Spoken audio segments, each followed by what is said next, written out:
इन दिनों देशों में चल रहे अग्निपथ योजना के विरोध के बीच बॉलीवुड की क्वीन कंगना रनौत ने इस योजना का विरोध करने वालों को खरी खोटी सुना डाली है। कंगना रनौत ने शनिवार को अपनी इंस्टा स्टोरी पर एक पोस्ट शेयर किया है और अग्निपथ योजना का विरोध करने वालों को लताड़ा है। अपनी पोस्ट में कंगना ने लिखा, इजराइल जैसे कई देशों ने अपने सभी युवाओं के लिए सेना प्रशिक्षण अनिवार्य कर दी है। इसके तहत हर युवा कुछ सालों के लिए सेना में भर्ती होता है और अनुशासन, राष्ट्रवाद जैसी जीवन मूल्यों को सीखता है। साथ ही यह जानने का प्रयास करता है कि अपने देश की सीमाओं की रक्षा करने के लिए इन शब्दों का क्या अर्थ है। अग्निपथ का मकसद रोजगार देना या पैसा कमाने का साधन देना नहीं है।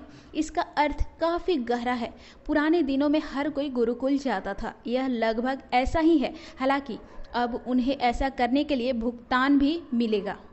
ड्रग्स और पबजी की लत की वजह से नष्ट हो रहे युवाओं को इस योजना की जरूरत है। इसके लिए सरकार की सराहना करनी चाहिए। सोशल मीडिया पर कंगना का यह पोस्ट वायरल हो रहा है। उल्लेखनीय है कि अग्निपथ योजना के तहत युवाओं को सेना में 4 साल की अवधि तक ही शामिल होने का मौका मिलेगा, जिसकी वजह से युवा इस नीति का भारी विरोध कर रहे हैं। वैसे आप लोगों की क्या राय है अग्निपथ योजना को लेकर? कमेंट करके जरूर बताएं।